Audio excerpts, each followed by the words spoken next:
ইসলামী জ্ঞানে জ্ঞানী হয়ে রাঙাও তোমার জীবন। পিএইচপি সত্যের সন্ধানে মঞ্চে করো প্রতিভার বীজ বপন। ওহিরা দেশ মেনে জ্ঞানের আহরণে পিএইচপি সত্যের সন্ধানে। ওহিরা দেশ মেনে জ্ঞানের আহরণে পিএইচপি সত্যের সন্ধানে। আসসালামু আলাইকুম ওয়া রাহমাতুল্লাহি ওয়া বারাকাতুহু। নাহমাদুহু ওয়া নুসাল্লি ওয়া নুসাল্লিমু আলা রাসূলিহিল কারীম, আম্মা বাদ। কাছের দূরের দেশ কিংবা প্রবাসে যারা যেখান থেকে আমাদেরকে দেখছেন সবাইকে স্বাগত জানাচ্ছি পিএইচপি ফ্যামিলি নিবেদিত পিএইচপি সত্যের সন্ধান ইসলামিক জ্ঞান প্রতিযোগিতার আজকেরই পর্ব থেকে। দর্শক, আমাদের সাথে টাইটেল স্পন্সর হিসেবে আছে পিএইচপি ফ্যামিলি এবং পাওয়ার্ড বাই জেন্টাল পার্ক। দর্শক, আমরা আমাদের সেমিফাইনালের 3টি পর্ব শেষ করেছি। আমাদের মাক্কি গ্রুপ 2টি পর্বে অংশগ্রহণ করে 3 জন চলে গেছেন ওনারা ফাইনালে। আর আজকের মাদানী গ্রুপের এই 6 জন প্রতিযোগীর মধ্যে 3 জন যাবে আমাদের সাথে গ্র্যান্ড ফিনালে। কোন 3 জন যাচ্ছে গ্র্যান্ড ফিনালে সেটা জানবো, তবে 3টি সেগমেন্ট আমাদেরকে আগে শেষ করতে হবে। আমাদের আজকের এই 6 জন প্রতিযোগী আমাদের গত পর্বে ওনারা 3টি সেগমেন্টে অংশগ্রহণ করেছিলেন। আজকে থাকছে আরও 3টি সেগমেন্ট। টোটাল এই 6টি সেগমেন্টের সর্বমোট ফলাফল যোগ করে যেই 3 জন সর্বোচ্চ নাম্বার পাবেন তারাই চলে যাবেন আমাদের সাথে গ্র্যান্ড ফিনালেতে। আশা করি আপনারা সবাই ভালো আছেন এবং ভালোভাবে প্রস্তুত হয়ে এসেছেন, কি বলেন? আপনাদের গত পর্বে আমি দেখেছি যে প্রত্যেকেই নাম্বার পেয়েছেন খুবই কাছাকাছি। সবার সাথে মাত্র 5-7 নাম্বারের ব্যবধান ছিল, বেশি না। তো বোঝাই যাচ্ছে যে খুব হাড্ডাহাড্ডি লড়াই চলতেছে। কেউ কাউকে ছাড় দিতে রাজি না, সবাই মদিনার টিকিট অর্জন করে বাড়িতে যাবে, কেউ খালি হাতে ফিরতে রাজি না। আমরাও দোয়া করি আল্লাহ সুবহানাহু ওয়া তাআলা আপনাদের কাউকে যেন হতাশ না করে, আপনারা যেই উদ্দেশ্যে এসেছেন আল্লাহ সুবহানাহু ওয়া তাআলা আপনাদের মনের সেই মাকসাদ যেন পূরণ করে দেয়, আমিন। আপনারা সবাই কি প্রস্তুত আছেন? জি ইনশাআল্লাহ। আমি কি শুরু করব? ইনশাআল্লাহ। শুরু করছি আমাদের প্রথম সেগমেন্ট, জ্ঞানের জ্যোতি সেগমেন্ট। পিএইচপি সত্যের সন্ধানে। জ্ঞানের জ্যোতি সেগমেন্টে আমি আপনাদের সবাইকে 2টি করে প্রশ্ন করে থাকি। প্রত্যেকটি প্রশ্নের জন্য থাকে 5টি করে নাম্বার। উত্তর যদি সঠিক হয় আর উত্তর ভুল হলে কোনো নাম্বার কাটা যায় না। আমি শুরু করতে পারি? জি ইনশাআল্লাহ। জি, ডান দিক থেকে আপনাকে দিয়ে শুরু করছি। মাশাআল্লাহ, আপনার কোনো ভয় ডর দেখি না উত্তর দেওয়ার সময়। একদম মনে হচ্ছে যে সব আপনি জানেন। আপনার ভিতরে মাশাআল্লাহ এমন কনফিডেন্স। দোয়া করি আল্লাহ পাক আপনাকে শেষ পর্যন্ত এই কনফিডেন্সের সাথে আমাদের সাথে রাখুক। আপনার জন্য প্রশ্ন হচ্ছে, রাসূল সাল্লাল্লাহু আলাইহি ওয়াসাল্লাম উম্মতের কোন ধরনের শিরকে লিপ্ত হওয়ার কথা বলেছেন? একদিন সাহাবায়ে কেরামরা রাসূল সাল্লাল্লাহু আলাইহি ওয়াসাল্লামকে জিজ্ঞাসা করেন, হে আল্লাহর রাসূল, আপনার পরে কি আপনার উম্মতরা কোনো শিরক করবে? রাসূল সাল্লাল্লাহু আলাইহি ওয়াসাল্লাম রাসূল সাল্লাল্লাহু আলাইহি ওয়াসাল্লাম বলেন, হ্যাঁ তারা শিরক করবে, কিন্তু তারা মূর্তি পূজা চাঁদ সূর্যের উপাসনা করবে না, বরং তারা আমলে রিয়া করবে, অর্থাৎ লোক দেখানো আমল করবে। লোক দেখানো আমল করবে। তো লোক দেখানো আমল এটা কি শিরিক? হ্যাঁ, এটা শিরকে খাফি। শিরিকে খাফি, এটি কি কারণে শিরিক? কারণ এটি লোক দেখানো ইবাদত। অর্থাৎ এখানে আল্লাহ সুবহানাহু ওয়া তাআলার কে খুশি করার চাইতে মানুষকে খুশি করার উদ্দেশ্যটাই মুখ্য থাকে, সেই জন্য এটাকে বলা হয় রিয়া। আর রিয়াও এক প্রকারের শিরিক। নবীজি সাল্লাল্লাহু আলাইহি ওয়াসাল্লাম বলেছেন, আমার উম্মত চন্দ্র, সূর্য, পাথর, মূর্তি এসবের পূজা করবে না, তবে তারা রিয়ায় জড়িয়ে পড়বে, লোক দেখানো ইবাদত করবে। আপনার এই উত্তরটি সঠিক হয়েছে, আলহামদুলিল্লাহ। আপনার জন্য দ্বিতীয় প্রশ্ন, নূহ আলাইহিস সালামের পুত্র কেন ডুবে যায়? আল্লাহর প্রতি ঈমান না আনার কারণে। আল্লাহর প্রতি ঈমান না আনার কারণে, পাশাপাশি আর কি বলেছিল? নূহ আলাইহিস সালাম তাকে যখন বলেছে আমার নৌকায় আসো তুমি বেঁচে যাবে, তখন নূহ আলাইহিস সালাম পুত্র বলেছে আমি আপনার নৌকায় উঠবো না। তারপর সে পাহাড়ে থেকেই ডুবে যায়। সে ভেবেছিল যে পাহাড় পর্যন্ত পানি পৌঁছতে পারবে না, এবং সে নূহ আলাইহিস সালামকে বলেছিল আপনার নৌকা ডুবে যাবে, কিন্তু পাহাড় কখনো ডুববে না। সে পাহাড়ে গিয়ে আশ্রয় নিয়েছিল, কিন্তু সেখানেও গিয়ে সে বাঁচতে পারেনি। নূহ আলাইহিস সালামের অবাধ্যতা করার কারণে আল্লাহ সুবহানাহু ওয়া তাআলা তার পুত্রকেও ধ্বংস করে দিয়েছেন। আপনার উত্তরটি সঠিক হয়েছে, আলহামদুলিল্লাহ। চলে যাচ্ছি পরের প্রতিযোগীর কাছে। কেমন আছেন আপনি? আলহামদুলিল্লাহ ভালো। আপনার মন কি ভালো নেই আজকে? ভালো আছে মাশাআল্লাহ, আপনার মুখে হাসিটাই সবসময় মানায়। আপনি সবসময় এই হাসি মুখে থাকবেন, ঠিক আছে? ইনশাআল্লাহ। জি, আপনার জন্য প্রশ্ন হচ্ছে, নূহ আলাইহিস সালাম নৌকায় আরোহণের সময় কোন কোন প্রাণী ওনার সাথে নিয়েছিলেন? নূহ আলাইহিস সালাম নৌকায় ওঠার সময় চতুষ্পদ জন্তু, তারপর হচ্ছে বিভিন্ন হিংস্র প্রাণী, বিভিন্ন মানুষ নূহ আলাইহিস সালাম নৌকা ছিল 3 তলা বিশিষ্ট। জি উপরের তলায় মানুষ, মাঝখানে তলায় চতুষ্পদ জন্তু এবং নিচের তলায় ছিল বিভিন্ন বন্য প্রাণী। জি সেই প্রাণীগুলিকে উনি কিভাবে নিয়েছেন, মানে একটা একটা করে নিয়েছেন নাকি একসাথে নিয়েছেন। একসাথে? তো অবশ্যই একসাথে নৌকায় উঠিয়েছেন। তো এক প্রকারের প্রাণী কি একটা করে নিয়েছে? না, কয়টি করে নিয়েছে? আপনি খুব কাছাকাছি উত্তর দিয়েছেন। নূহ আলাইহিস সালাম ওনার সাথে যে প্রাণীগুলি নিয়েছে সেগুলি জোড়া জোড়া নিয়েছে, প্রতিটি প্রাণী জোড়া হিসাবে উনি নিয়েছে। আপনি খুব কাছাকাছি উত্তর দিয়েছেন, এই জন্য আপনাকে 3 নম্বর দেওয়া হচ্ছে। যদি আপনি আলহামদুলিল্লাহ। জোড়া কথাটি বলতেন তাহলে এক জোড়া করে উনি নিয়েছেন এটি যদি বলতেন তাহলে পরিপূর্ণ উত্তরটি আমরা আপনার কাছ থেকে পেতাম এবং আপনি পূর্ণ নাম্বার পেয়ে যেতেন। আপনার জন্য দ্বিতীয় প্রশ্ন, কোন সূরা রাসূল সাল্লাল্লাহু আলাইহি ওয়াসাল্লামকে বৃদ্ধ বানিয়ে দিয়েছে? হযরত আব্দুল্লাহ ইবনে আব্বাস রাদিয়াল্লাহু আনহু বর্ণিত, একদা আবু বকর সিদ্দিক রাদিয়াল্লাহু আনহু রাসূলুল্লাহ সাল্লামকে বলেছেন, ইয়া রাসূলুল্লাহ, আপনার কেশ মুবারক সাদা হয়ে গিয়েছে। তখন রাসূলুল্লাহ পাক সাল্লাল্লাহু আলাইহি সাল্লাম বলেছেন, আমাকে সূরা হুদ, সূরা মুরসালাত, আম্মা ইয়াতাসাআলুন, ইদা সামাউন শাক্কাত এবং সূরা ওয়াকিয়া এগুলো আমাকে বৃদ্ধ বানিয়ে দিয়েছে। আরেকটি সূরা হুদ, ইজা শামসু কুবিরাত। শামসু কুবিরাত। জি, আপনি একদম পরিপূর্ণই বলেছেন, আপনার উত্তরটি সঠিক হয়েছে। আলহামদুলিল্লাহ। চলে যাচ্ছি পরের প্রতিযোগীর কাছে। আপনার জন্য প্রশ্ন হচ্ছে, জুলকারনাইন কার বিরুদ্ধে কি দিয়ে প্রাচীর তৈরি করেছিলেন? জুলকারনাইন আলাইহিস সালাম ইয়াজুজ মাজুজদের বিরুদ্ধে প্রাচীর নির্মাণ করেছিলেন। কি দিয়ে? সে হচ্ছে লোহার প্রাচীর নির্মাণ করেছিলেন। লোহা এবং লোহা, তামা, মেটাল জাতীয় পদার্থের প্রাচীর নির্মাণ। লোহা তামা দিয়ে প্রাচীর নির্মাণ করা হয়েছে। আপনার উত্তরটি সঠিক হয়েছে। আলহামদুলিল্লাহ। আপনি কি জানেন ইয়াজুজ মাজুজ কারা, বা তাদেরকে যে বন্দি করে রাখা হয়েছে তারা কখন সেখান থেকে মুক্তি পাবে? ইয়াজুজ মাজুজ হচ্ছে নূহ আলাইহিস সালামের বংশ দিয়ে এসেছে। জি। আর তারা অনেক হিংস্র প্রাণী এবং তারা প্রতিনিয়তই হযরত জুলকারনাইন আলাইহিস সালামের ওই দেওয়ালটি ভাঙার চেষ্টা করছে। জি। আর কিয়ামতের আগ মুহূর্তে একদিন আসবে যখন তারা ওই দেওয়ালটি ভাঙতে যাবে। প্রতিদিনই ভাঙছে কিন্তু ভাঙতে পারে না, শেষমেশ ব্যর্থ হয়ে চলে আসে। কিন্তু একদিন তাদের মধ্যে থেকে একজন বলে উঠবে যে ইনশাল্লাহ আমরা আগামীকাল এই দেওয়াল ভাঙবো। তো তার ইনশাল্লাহ বলার বদলতে পরের দিন সে ওই দেওয়ালটি ভাঙতে সক্ষম হবে তারা। আপনার এই উত্তরটিও সঠিক হয়েছে। আলহামদুলিল্লাহ। মাশাআল্লাহ। চলে যাচ্ছি পরের প্রতিযোগীর কাছে। আপনার জন্য প্রশ্ন হচ্ছে, প্রথম কাবা দেখার পর কি করা উচিত? প্রথম কাবা দেখার পর লা ইলাহা ইল্লাল্লাহু আল্লাহু আকবার, লা ইলাহা ইল্লাল্লাহু আল্লাহু আকবার 3 বার পাঠ করা। জি। এবং দরুদ শরীফ পাঠ করা এবং কাবা শরীফ জিয়ারত করার সাথে সাথে দোয়া করা উচিত। এবং সেই কাবা শরীফ প্রথমবার দেখার সাথে সাথে যে দোয়া করা হয় ওই দোয়াটি কবুল হয়ে থাকে। আপনার উত্তরটি সঠিক হয়েছে। মাশাআল্লাহ। আলহামদুলিল্লাহ। দ্বিতীয় প্রশ্ন আপনার জন্য, সাফা এবং মারওয়ার মধ্যবর্তী স্থানে সবুজ লাইট দিয়ে একটি জায়গাকে চিহ্নিত করে রাখা হয়েছে যেখানে পুরুষ ওমরাকারী বা হাজিগণ দ্রুত ওই রাস্তা অতিক্রম করতে হয়। এই রাস্তায় দ্রুত অতিক্রম করার এই বিধানটি কেন দেওয়া হয়েছে?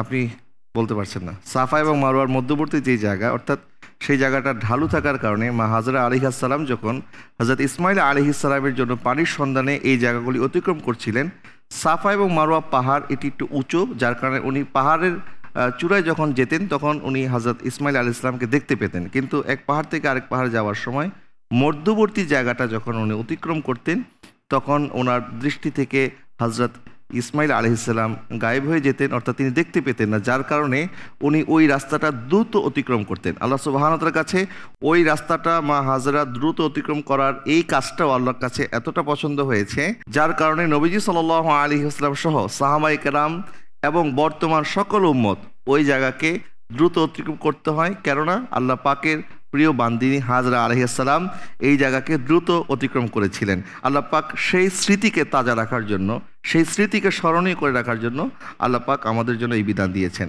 আপনি উত্তরটি বলতে পারেননি, যদিও আপনি প্রথম উত্তরটি সঠিক বলেছেন। আশা করছি পরের সেগমেন্টগুলিতে আপনি আরও ভালো করবেন ইনশাআল্লাহ। ইনশাআল্লাহ। এই পর্যায়ে আমি প্রশ্ন করব আমাদের পঞ্চম প্রতিযোগীকে। আপনি প্রস্তুত? জি ইনশাআল্লাহ। জি, আপনার জন্য প্রশ্ন হচ্ছে, আজাজিল শয়তানে পরিণত হওয়ার পর তার নেকির বিনিময়ে আল্লাহর নিকট থেকে কয়টি বিষয় চেয়ে নিয়েছিল এবং সেই বিষয়গুলি কি? 4টি বিষয় চেয়ে নিয়েছিল আল্লাহ জি। সুবহানাহু ওয়া তাআলার কাছ থেকে। 1 নম্বর হলো কিয়ামত পর্যন্ত হায়াত। জি 2 নম্বর যে কোনো প্রাণীর রূপ ধারণ করার শক্তি। জি 3 নম্বর যে কোনো মুহূর্তে পৃথিবীর যে কোনো প্রান্তে যাওয়ার শক্তি। জি 4 নম্বর মানুষের রক্তের মতো মানুষের ভেতরে প্রবেশ করার শক্তি, অর্থাৎ মানুষের রক্তের উপশিরা মাঝ দিয়ে সে চলাচল করতে পারবে, এরকম শক্তি আল্লাহর কাছে চেয়ে নিয়েছিল। এই 4টি বিষয় আল্লাহর কাছ থেকে সে চেয়ে নিয়েছিল এবং আল্লাহ পাক তাকে সেই শক্তি ক্ষমতা দিয়েছে। আপনার এই উত্তরটি সঠিক হয়েছে, আলহামদুলিল্লাহ। আপনার জন্য দ্বিতীয় প্রশ্ন, বাইয়াতে রিদওয়ান কি? বাইয়াতে রিদওয়ান হুদাইবিয়া সন্ধির সময় ওসমান বিন আফফান রাদিয়াল্লাহু তাআলা আনহুকে যখন মক্কায় পাঠানো হয়, তো একটা গুজব ছড়িয়ে পড়েছিল যে ওসমান রাদিয়াল্লাহু তাআলা আনহুকে শহীদ করা হয়েছে। তো আল্লাহ রাসূল সাল্লাল্লাহু আলাইহি ওয়াসাল্লাম সেই সময় একটা বাবলা গাছের নিচে সকল সাহাবীকে একত্র করে একটা বায়াত বা সকলে চুক্তিবদ্ধ হয় যে জীবন দিয়ে লড়াই করবে সেই মক্কাবাসীদের বিরুদ্ধে, কাফের কুরাইশদের বিরুদ্ধে। আল্লাহ সুবহানাহু ওয়া তাআলার এই বায়াতটা অনেক পছন্দ হয়েছে জন্য এটাকে বায়াতে রিদওয়ান বা সন্তুষ্টির বায়াত নামকরণ করা হয়েছে। জি, আপনার এই উত্তরটিও সঠিক হয়েছে, মাশাআল্লাহ। আলহামদুলিল্লাহ। চলে যাচ্ছি আমাদের সর্বশেষ প্রতিযোগীর কাছে। আপনার জন্য প্রশ্ন হচ্ছে, মুনাফিকদের অন্তরের রোগ কিভাবে প্রকাশ পায়? মুনাফিকদের অন্তরের রোগ তাদের সালাতের মাধ্যমে প্রকাশ পায় জি এবং তাদের মিথ্যা কথা বলার মাধ্যমে প্রকাশ পায়, তাদের আমানতের খেয়ানত করে যে এটার মাধ্যমে প্রকাশ পায়। এবং আমরা তো জানি মুনাফিকের আলামত 3টা, মিথ্যা কথা বলা, আমানতের খেয়ানত করা এবং ওয়াদা করলে ওয়াদা ভঙ্গ করা, এটাই তো আছেই। কিন্তু তার যে স্বভাবের মধ্যে এমন কিছু স্বভাব আছে যে স্বভাবের মাধ্যমে বোঝা যায় যে সে মুনাফিক, সেটি কি? সেগুলো হচ্ছে সালাতের মধ্যে অলসতা করে, অলসতা করে, লোক দেখানোর জন্য সালাত আদায় করে, জি, এবং সত্যকে গোপন করে। জি সত্যকে গোপন করে, জি সত্যই গোপন করে, জি। মিথ্যা কথা আপনি বলে। বলেছেন নামাজ অলসতা করে, লোক দেখানো ইবাদত করে, সত্যকে গোপন করে, এটা তো আমি বলে দিয়েছি আপনাকে। মিথ্যা কথা বলে তো সত্যই জি, মিথ্যা কথা বলে। ঠিক আছে, আপনি বলেছেন, আপনার উত্তরটি সঠিক হিসাবে আমরা ধরে নিচ্ছি, আলহামদুলিল্লাহ। আপনার জন্য দ্বিতীয় প্রশ্ন, যে ব্যক্তি হজে গমন করলো সাথে ব্যবসায়িক পণ্য নিয়ে গেল, সেক্ষেত্রে ওই ব্যক্তির হজ কি হবে? যে ব্যক্তি হজে গমন করলো সে ইচ্ছা পোষণ করলো যে আমি ব্যবসাও করব আবার গিয়ে হজ আদায় করব, তাহলে এক্ষেত্রে সে কোনো সওয়াব পাবে না। আবার যদি সে ইচ্ছা করে যে আমি ব্যবসাও করব হজও করব, তাহলেও এক্ষেত্রেও সে কোনো সওয়াব পাবে না। কিন্তু সে যদি ইচ্ছা করে যে আমি হজ করতে গিয়ে ব্যবসা করব, তার যদি ইচ্ছাটা আগ্রহটা হজের দিকে হয়, জি, তাহলে যদি সে ব্যবসা করে তাহলে তার এক্ষেত্রে হজে গমনের সওয়াবটা পাবে। এক্ষেত্রে জুমার নামাজের ক্ষেত্রে এরকম বিধান, যদি কোনো ব্যক্তি জুমার নামাজ পড়তে যায় সাথে ব্যবসা পণ্য নিয়ে যায়, তাহলে সে ব্যক্তি জুমার নামাজে যাওয়ার সওয়াব পাবে। কিন্তু সে কোনো ব্যক্তি যদি ব্যবসা করতে জুমার নামাজে যায়, তাহলে সে ব্যক্তি জুমার নামাজে যাওয়ার সওয়াব পাবে না। অর্থাৎ নবীজি সাল্লাল্লাহু আলাইহি ওয়াসাল্লাম ইরশাদ করেছেন, ইন্নামাল আমালু বিন্নিয়াত, প্রত্যেকটি কাজ মুমিনের নিয়তের উপর নির্ভর করে। এখানে দেখতে হবে যে ওই ব্যক্তির নিয়ত কি। সে যদি তার নিয়তকে ব্যবসার দিকে প্রাধান্য দেয়, তাহলে এটা তার ব্যবসায়িক সফর হিসাবেই পরিগণিত হবে। আর সে যদি নিয়তকে প্রাধান্য দেয় যে না, আমি আল্লাহর সন্তুষ্টির জন্য হজের জন্য যাচ্ছি, উমরার জন্য যাচ্ছি, তাহলে সেক্ষেত্রে হজ এবং উমরার সওয়াবটি সে পাবে। অন্যথায় সে হজ বা উমরার সওয়াব পাবে না। ব্যবসায়িক উদ্দেশ্যে গিয়েছে সেটি হিসাবেই আল্লাহ দরবারে এটি পরিগণিত হবে। আপনার উত্তরটি সঠিক হয়েছে, মাশাআল্লাহ, মাশাআল্লাহ। আমাদের 6 জন প্রতিযোগী প্রত্যেকেই সঠিক উত্তর দিয়েছেন। মাঝখানে হয়তো 1-2 একটু উত্তর দিতে পারেনি। যাই হোক, আশা করছি যারা উত্তর দিতে পারেনি আপনারা পরবর্তী যেই সেগমেন্টগুলি আছে সেই সেগমেন্টগুলিতে উত্তর দিয়ে এগিয়ে যাবেন। দর্শক, আমরা আমাদের আজকেরই পর্বের প্রথম সেগমেন্টটি শেষ করেছি। দ্বিতীয় সেগমেন্টটি আমরা শুরু করব। দ্বিতীয় সেগমেন্টটির নাম হচ্ছে মদিনার সুর। পিএইচপি সত্যের সন্ধানে শুরু করছি মদিনা সুর সেগমেন্ট। আর এই সেগমেন্টে আমাকে সাহায্য করার জন্য মঞ্চে আমন্ত্রণ জানাচ্ছি বিশিষ্ট নাতখা মোহাম্মদ শহীদুল ইসলামকে। পিএইচপি সত্যের সন্ধানে মঞ্চে করো। আসসালামু আলাইকুম ওয়া রাহমাতুল্লাহ। ওয়ালাইকুম আসসালাম ওয়া রাহমাতুল্লাহ। কেমন আছেন? আলহামদুলিল্লাহ, আপনি কেমন আছেন? আলহামদুলিল্লাহ ভালো আছি। আমাকে সহযোগিতা করতে হবে এই সেগমেন্টে। আপনাদেরকে এই সেগমেন্টের নিয়মটি বলে দিচ্ছি। আমি আপনাদেরকে একটি হামদ, নাত অথবা গজলের প্রথম লাইন বলে দেব, দ্বিতীয় লাইনটি আপনাদেরকে বলতে হবে। 2 লাইন পরিপূর্ণ বলতে পারলে, অর্থাৎ দ্বিতীয় লাইনটি পরিপূর্ণ বলতে পারলে পূর্ণ 5 নাম্বার পেয়ে যাবেন। ঠিক আছে, শুরু করছি এই সেগমেন্ট। আপনার জন্য প্রথম প্রশ্ন হচ্ছে, আরশের মেহমান করেছেন আল্লাহ, দ্বিতীয় লাইন কি? কত শান কত মান মোর কামলিওয়ালা। কত শান কত মান মোর কামলিওয়ালা। আরশের মেহমান করেছেন আল্লাহ, কত শান কত মান মোর কামলিওয়ালা। কত শান কত মান মোর কামলিওয়ালা। ও গো মদিনাওয়ালা করো করুণা। ও গো মদিনাওয়ালা করো করুণা। দিদার দাও গো শাহে মদিনা। দিদার দাও গো শাহে মদিনা। আপনার উত্তরটি সঠিক হয়েছে, মাশাআল্লাহ। আলহামদুলিল্লাহ। আপনি দ্বিতীয় নম্বর লাইন খুব সহজে বলে ফেলেছেন, কমন পড়ে গেছে না? আপনার নাজরুল পড়ার চর্চা আছে মাঝে মাঝে মাঝে মধ্যে? তো এই সেগমেন্টগুলিতে ভালো ফলাফল করার জন্য কি ইদানিং বেশি শুনেছেন নাকি? রেগুলার যেরকম শুনে সেরকম? মাশাআল্লাহ, রেগুলার যেরকম শুনে সেরকম শুনেই আপনি এত জলদি জলদি উত্তর দিয়ে দিচ্ছেন। ইনশাআল্লাহ আশা করছি পরবর্তী সেগমেন্ট আপনি ভালো করবেন। চলে যাচ্ছি আমাদের দ্বিতীয় প্রতিযোগীর কাছে। আপনার জন্য আমি প্রথম লাইনটি বলে দিচ্ছি, মদিনায় নবী এলো মা আমিনার ঘরে। মদিনায় নবী এলো মা আমিনার ঘরে, হাসিলে হাজার মানি কাঁদিলে মুক্তা জড়ে। হাসিলে হাজার মানি কাঁদিলে মুক্তা ঝরে। মদিনায় নবী এলো মা আমিনার ঘরে, হাসিলে হাজার মানি কাঁদিলে মুক্তা ঝরে। হাসিলে হাজার মানি কাঁদিলে মুক্তা ঝরে। দয়ালে মুর্শিদি যার সখা তার কিসের ভাবনা। দয়ালে মুর্শিদি যার সখা তার কিসের ভাবনা। আমার দিলের মাঝে কাবা নয়নে মদিনা। দে দে পাল তুলে দে দে দে পাল তুলে দে মাঝি হেলা করিস না। দে দে পাল তুলে দে মাঝি হেলা করিস না। ছেড়ে দে নৌকায় আমি যাব মদিনা। ছেড়ে দে নৌকায় আমি যাব মদিনা। মাশাআল্লাহ, আপনার উত্তরটি সঠিক হয়েছে। আলহামদুলিল্লাহ। ইনশাআল্লাহ একদিন আমাদের নৌকাও ছেড়ে দেবে, আমরাও ইনশাআল্লাহ মদিনার মুসাফির হব। সেদিন আমরা মদিনায় পৌঁছে যাব, সেদিনই আমাদের জীবন সাকসেস হবে, কামিয়াব হবে ইনশাআল্লাহ। আমাদের তৃতীয় প্রতিযোগী, আপনার জন্য প্রথম লাইন হচ্ছে, পায়ে যারে তার লাগতো এসে আমার কঠিন বুকে। আরেকবার বলবেন প্লিজ।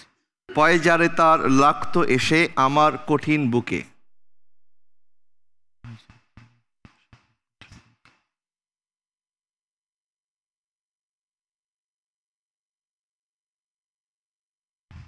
পারছেন না? আমি বলে দেব, আমাকেই তো বলতে হবে। পায়ে যারে তার লাগতো এসে আমার কঠিন বুকে, আমি ঝরে না হয়ে গলে যেতাম অমনি পরম সুখে। সেই চিহ্ন বুকে পুরে পালিয়ে যেতাম কহে তোরে। চিহ্ন বুকে পুরে পালিয়ে যেতাম কহে তোরে। সে তার দিবানিশি করতাম তার কদম জিয়ারত। আমি যদি আরব হতাম মদিনারি পথ, এই পথে মোর চলে যেতেন নূর নবী হযরত। আমি যদি আরব হতাম মদিনারি পথ।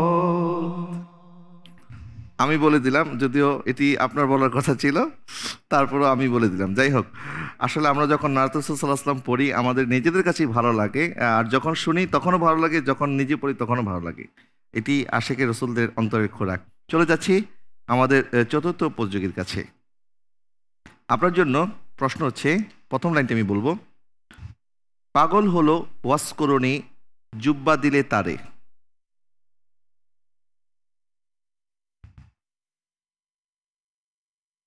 আমি অদম কিছু চাই না, চাই শুধু তোমাকে, তোমারে।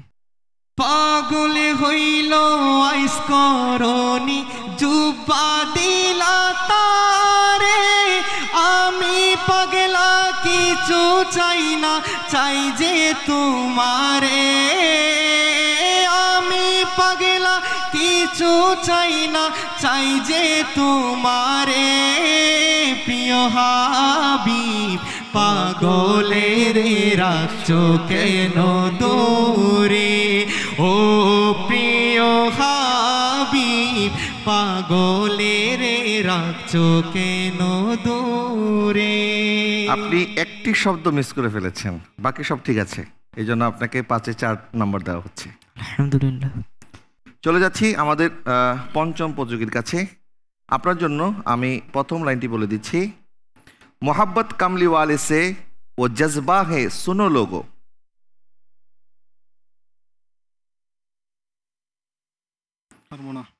পারছেন না, আপনি বলে দিন। मोहब्बत कमली वाले से वो जज्बा है सुनो लोगो। मोहब्बत कमली वाले से वो जज्बा है सुनो लोगो।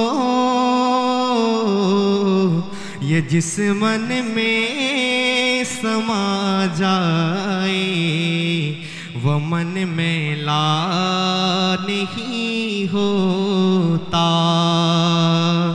ज़मीं मैली नहीं होती, ज़मन में ला नहीं होता। मोहम्मद के गुलामों का कफन में ला नहीं होता। জি, আমরা চলে যাচ্ছি আমাদের সর্বশেষ প্রতিযোগীর কাছে। আপনার জন্য প্রথম লাইনটি হচ্ছে, তুম ভি করকে উনকা চর্চা আপনি দিল চমকাও। পারছেন না? এত সহজ একটি নাত রাসূল, আপনি পারছেন না, আপনি বলে দিন। तुम भी करके उनका चर्चा अपना दिल चमकाओ। ऊंच में ऊंचा नबी का झंडा, आला से आला नबी का झंडा हर घर में लहराओ। पुकारो या रसूल अल्लाह या हबीब अल्लाह। पुकारो या रसूल अल्लाह या हबीब अल्लाह। এটি ছিল তুম ভি করকে উনকা চর্চা আপনি দিল চমকাও, উঁচ মে উঁচা নবী কা ঝান্ডা হর ঘর মে লহরাও। যাই হোক, আমাদের যে সকল প্রতিযোগীরা পেরেছেন আর যারা পারেননি, আপনারা হিম্মত হারাবেন না, কারণ এখনও কিন্তু সর্বশেষ সেগমেন্ট যেটি, অর্থাৎ কামব্যাক করার মতো যে সেগমেন্ট, সেটি হচ্ছে বেল বাটন সেগমেন্ট, সেই সেগমেন্টটি এখনও কিন্তু বাকি রয়ে গেছে। মোহাম্মদ শহীদুল ইসলাম, আপনাকে ধন্যবাদ আমাদেরকে সময় দেওয়ার জন্য। আপনাকে অসংখ্য ধন্যবাদ। পিএইচপি সত্যের সন্ধানে মঞ্চে করো প্রতিভার বীজ বপন। দর্শক, আমরা আমাদের সেমিফাইনালের একদম শেষ ভাগে চলে এসেছি। আজকের এই সেগমেন্টের মাধ্যমে শেষ হয়ে যাবে সেমিফাইনাল। আগামীকাল থেকে আপনারা দেখবেন গ্র্যান্ড ফাইনাল। কোন তিনজন যাচ্ছে আমাদের সাথে গ্র্যান্ড ফাইনালে সেটি আজকেই চূড়ান্ত হবে। ইতিমধ্যে আপনারা গত পর্বে দেখেছেন আমাদের তিনজন প্রতিযোগী কিন্তু অলরেডি গ্র্যান্ড ফাইনালের টিকিট পেয়ে গেছে। আজকের এই 6 জন থেকে কোন তিনজন গ্র্যান্ড ফাইনালের টিকিট পাবে আমরা জানবো আমাদের সর্বশেষ সেগমেন্ট বেল বাটন সেগমেন্টের পরে। শুরু করছি বেল বাটন সেগমেন্ট। পিএইচপি সত্যের সন্ধানে। আমি আপনাদের সবাইকে আমাদের এই বেল বাটন সেগমেন্টের নিয়মটি বলে দিচ্ছি। বেল বাটন সেগমেন্টে আমি সর্বমোট 6টি প্রশ্ন করব। যিনি আগে বেলে প্রেস করবেন তিনি উত্তর দেওয়ার সুযোগ পাবেন। উত্তরটি সঠিক হলে 5 নাম্বার পাবেন, উত্তরটি ভুল হলে কিন্তু 5 নাম্বার মাইনাস হয়ে যাবে। সেই সাথে আমি প্রশ্ন শেষ করার আগেই কেউ যদি বেল বাটন প্রেস করে ফেলেন তাহলে আমি যতটুকু ছিলাম আমি ততটুকুই ছেড়ে দেব, বাকি প্রশ্নটি পরিপূর্ণ আপনাকে বলতে হবে। আমাদের এখানে যে প্রশ্নটি লেখা আছে হুবাহু সেই প্রশ্নটি বলে সঠিক উত্তর দিতে পারলেই কেবল আপনি 5 নাম্বার পাবেন। আপনি যদি আমাদের এখানে যে প্রশ্নটি আছে সেই প্রশ্নটি হুবাহু বলতে না পারেন সেই ক্ষেত্রেও কিন্তু আপনাদের নাম্বার মাইনাস হয়ে যাবে। সেই জন্য প্রশ্নটি শেষ পর্যন্ত শোনার চেষ্টা করবেন যেন কারো নাম্বার মাইনাস না হয়ে যায়, এবং উত্তরটি জানা থাকলে প্রেস করবেন। ঠিক আছে, সবাই প্রস্তুত? জি জি, আমি শুরু করছি বেল বাটন সেগমেন্ট। প্রথম প্রশ্ন, হযরত ফাতেমা রাদিয়াল্লাহু তাআলা আনহার কন্যা উম্মে কুলসুম রাদিয়াল্লাহু তাআলা আনহার, জি আপনি আগে প্রেস করেছেন, আপনি প্রশ্নটি পরিপূর্ণ বলবেন তারপরে উত্তর দিবেন। হজরত ফাতেমা রাদিয়াল্লাহু তাআলা আনহার কন্যা হজরত উম্মে কুলসুম রাদিয়াল্লাহু তাআলা আনহাকে কার সাথে বিবাহ দিয়েছেন? জি, উত্তর কি? উত্তর হবে হজরত ওমর ইবনুল খাত্তাব রাদিয়াল্লাহু তাআলা আনহু। হযরত ওমর রাদিয়াল্লাহু তাআলার সাথে বিবাহ দেওয়া হয়েছে। আপনার উত্তরটি সঠিক হয়েছে, আলহামদুলিল্লাহ। মাশাআল্লাহ, আপনি 5 নাম্বার পেয়ে এগিয়ে গেলেন। দেখি বাকি প্রতিযোগীরা আপনারা এগিয়ে যেতে পারেন কিনা। সবাই প্রস্তুত? দ্বিতীয় প্রশ্ন, রাসূল সাল্লাল্লাহু আলাইহি ওয়াসাল্লামের রূপার বানানো আংটির উপরিভাগে কি লেখা ছিল? আপনি বলেন। মুহাম্মদ রাসূলুল্লাহ। মুহাম্মদুর রাসূলুল্লাহ লেখা ছিল। আপনার এই উত্তরটি সঠিক হয়েছে, আলহামদুলিল্লাহ। মাশাআল্লাহ মাশাআল্লাহ। আমি 3 নাম্বার প্রশ্নটি করছি, আশা করছি যারা এখনো প্রেস করতে পারেনি তারা দ্রুত প্রেস করে নেবেন। ঠিক আছে, আপনি কিছুক্ষণ পরপর আঙ্গুল ঘষা দিচ্ছেন কেন? মানে যেন তাড়াতাড়ি প্রেস হয়ে যায় সেই জন্য? জি, হাত ঘেমে যায়। বুঝি নেই। হাত ঘেমে যায়। হাত ঘেমে যায়, আচ্ছা ঠিক আছে, হয়তোবা বেশি এক্সাইটমেন্ট কাজ করছে বিদায় আপনি আপনার হাত ঘেমে যাচ্ছে। তৃতীয় প্রশ্ন, কোনটি ছিল সর্বশেষ সৈন্যবাহিনী যা রওনার জন্য রাসূল সাল্লাল্লাহু আলাইহি ওয়াসাল্লাম স্বয়ং? জি জি জি, আপনি উত্তর বলার আগে প্রশ্নটি পরিপূর্ণ বলবেন, বলেন। কোনটি ছিল সর্বশেষ সৈন্যবাহিনী যা রাসূলুল্লাহ সাল্লাল্লাহু আলাইহি ওয়াসাল্লাম এগিয়ে দেওয়ার জন্য মক্কার মদিনার অদূর পর্যন্ত গিয়েছিলেন? সেটি হচ্ছে হযরত উসামা রাদিয়াল্লাহু তাআলা আনহু সৈন্যবাহিনী 11 হিজরির। আপনার প্রশ্নটি সঠিক হয়নি। প্রশ্নটি ছিল কোনটি ছিল সর্বশেষ সৈন্যবাহিনী যা রওনা করার জন্য রাসূল সাল্লাল্লাহু আলাইহি ওয়াসাল্লাম স্বয়ং আদেশ দিয়েছিলেন? আপনি বলেছেন নবীজি এগিয়ে দিয়েছিলেন, এই ধরনের কিছু একটি বলেছেন মনে হয়। আপনার উত্তরটি সঠিক হয়েছে, অর্থাৎ জাইশুল ওসামা সেই কাফেলাকে পাঠানোর জন্য নবীজি আদেশ দিয়েছিলেন। আপনি প্রশ্নটি যেহেতু সঠিকভাবে বলতে পারেননি আপনার নাম্বার মাইনাস হয়ে যাচ্ছে। আপনি মাইনাস নাম্বার অর্জন করলেন। একটি প্রশ্ন আপনি সঠিক জবাব দিয়ে আপনি 5 নাম্বার পেয়েছিলেন বেল বাটন সেগমেন্টে, এখন বরাবর হয়ে গেছে। সেই জন্য আমি বলেছি প্রশ্নটি শেষ পর্যন্ত শোনার চেষ্টা করবেন। চতুর্থ প্রশ্ন, জাহেলি যুগে কুরাইশা আরাফাতের পরিবর্তে, আপনি প্রশ্নটি বলবেন তারপর উত্তর। জাহেলি যুগে কুরাইশা আরাফার পরিবর্তে কোন জায়গায় জমায়েত হতেন? তারা মুজদালিফায় জমায়েত হতেন। তারা আরাফায় জমায়েত হতো না, বরং মুজদালিফায় জমায়েত হতো। আপনার প্রশ্ন উত্তর উভয়টি সঠিক হয়েছে, আলহামদুলিল্লাহ। রাসূল সাল্লাল্লাহু আলাইহি ওয়াসাল্লাম তাবুক যাত্রার সময় মদিনার কাকে, জি আপনি প্রশ্নটি বলেন তারপর উত্তর। হযরত মুহাম্মদ রাসূলুল্লাহ সাল্লাল্লাহু আলাইহি সাল্লাম তাবুক যাত্রার সময় মদিনায় কাকে নিযুক্ত করে গিয়েছিলেন? জি, হযরত আলী রাদিয়াল্লাহু তাআলা আনহুকে। হযরত আলী রাদিয়াল্লাহু তাআলা আনহুকে। আপনি প্রথমে বেল বাটনের সঠিক উত্তর দিয়েছেন, তারপরে আবার মাইনাস নাম্বার খেয়েছেন, সেটি বরাবর হয়ে গিয়েছিল। এখন আবার সঠিক উত্তর দিয়ে আপনার নাম্বারটি আবারও বেড়ে গেল, 5টি নাম্বার আপনি আপনার স্কোরবোর্ডে জমা করলেন। মাশাআল্লাহ, আলহামদুলিল্লাহ। সর্বশেষ প্রশ্ন আপনাদের সবার জন্য। রাসূল সাল্লাল্লাহু আলাইহি ওয়াসাল্লাম মক্কায় মুসলিমদের, আপনি আবারও প্রেস করে ফেলেছেন, আপনি আগে আগে প্রেস করছেন, আপনার অনেক কনফিডেন্স দেখা যাচ্ছে, মাশাআল্লাহ। আপনি প্রশ্নটি বলেন। রাসূলুল্লাহ সাল্লাল্লাহু আলাইহি ওয়াসাল্লাম মক্কায় মুসলিমদের ইসলাম সম্পর্কে শিক্ষা দেওয়ার জন্য কাকে নিযুক্ত করেছিলেন? জি, হযরত মুআয ইবনে জাবালকে। হযরত মুআয ইবনে জাবালকে। আপনার প্রশ্ন এবং উত্তর উভয়টি সঠিক হয়েছে, আলহামদুলিল্লাহ। মাশাআল্লাহ, মাশাআল্লাহ। আর এর সাথে শেষ হয়ে গেল আমাদের এই সেমিফাইনালের সর্বশেষ সেগমেন্টটি। আমি আপনাদেরকে জানিয়ে দিচ্ছি আমাদের আজকের এই সেগমেন্টগুলিতে কারা কেমন পারফর্ম করেছে। পিএইচপি সত্যি সন্ধানে মোহাম্মদ আরিফ পেয়েছে 20 নম্বর, মোহাম্মদ জুবায়েদ হাসান ফাহিম পেয়েছে 18 নম্বর, শাহরিয়ার হোসেন অভি পেয়েছে 10 নম্বর, সিরাজুল মুস্তফা রোশন পেয়েছে 9 নম্বর, মুহতাদি ইসলাম আরবি পেয়েছে 10 নম্বর, রহমতুল্লাহ পেয়েছে 20 নম্বর। দর্শক, আমার হাতে চূড়ান্ত ফলাফল চলে এসেছে। আমাদের আজকের পর্ব থেকে 3 জন চলে যাবে পরবর্তী রাউন্ডে। আমার ডান পাশে যিনি আছেন, কি মনে হয় আপনি কি ফাইনালে যাওয়ার মতো পর্যাপ্ত নাম্বার অর্জন করতে পেরেছেন? সেটা আল্লাহ জানে। আচ্ছা, আপনার মুখের হাসি বলে দিচ্ছে আপনার ভিতরে মাশাআল্লাহ অনেক কনফিডেন্স আছে।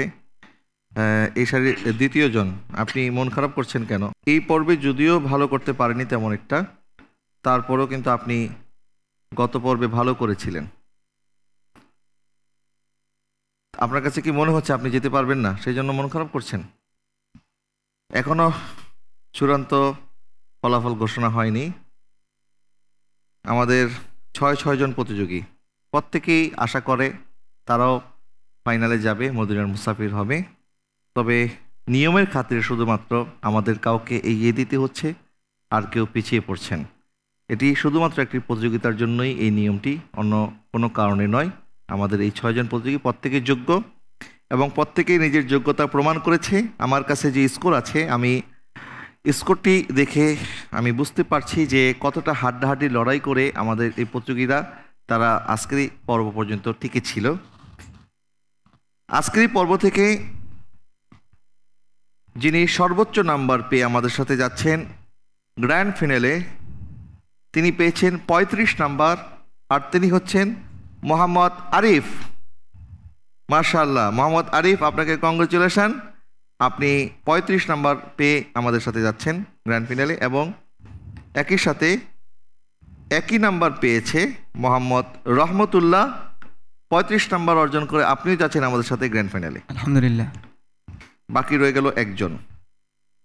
আমি দেখছি আমাদের তৃতীয় যেই প্রতিযোগী, ওনার সাথে চতুর্থ যিনি হয়েছেন তার নাম্বারের ব্যবধান মাত্র 3 নাম্বার, অর্থাৎ 3 নাম্বারের কারণে আমাদের একজন প্রতিযোগী উনি গ্র্যান্ড ফাইনালে যেতে পারছেন না। মোহাম্মদ শাহরিয়ার হোসেন অভি, আপনি পেয়েছেন 30 নাম্বার। মোহাম্মদ সিরাজুল মুস্তফা রোশন, আপনি পেয়েছেন 28 নাম্বার। মোহাম্মদ মুফতাদি ইসলাম আরবি, আপনি পেয়েছেন 25 নাম্বার।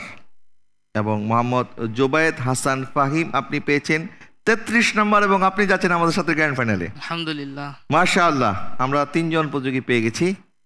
বাকি 3 জন আমাদের কাছ থেকে আজকে বিদায় নেবেন। আসলে আপনারা বিদায় শব্দটা আমরা যদিও বলতে চাই না, তারপর বলতে হচ্ছে, কারণ আমাদের তো এটি প্রতিযোগিতার খাতিরে এভাবে করতেই হয়। আমাদের মোহাম্মদ মুহতাদি ইসলাম আরবি, আপনি মনে হয় কিছু বলতে চাচ্ছেন? না, কিছু বলতে চাচ্ছেন না। আপনাদের মধ্যে কি কেউ কিছু বলতে চান আমাদের দর্শকদের উদ্দেশ্যে? শাহরিয়ার হোসেন অভি, মাত্র 3 নম্বরের জন্য আপনি যেতে পারছেন না, আপনি কি কিছু বলবেন?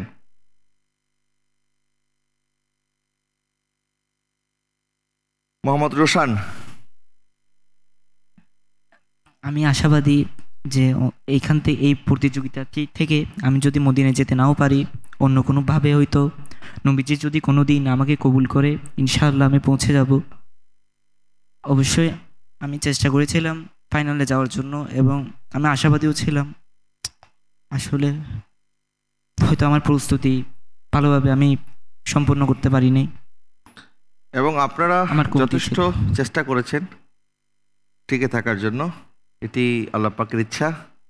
আমরা দোয়া করি আল্লাহ পাক আপনাদের আগামী দিনগুলো যেন আরও সুন্দর করে, আর আপনারা সফলতার সাথে জীবনের প্রতিটি ধাপ উত্তীর্ণ হন, আমরা আপনাদের জন্য সেই প্রত্যাশা রাখছি।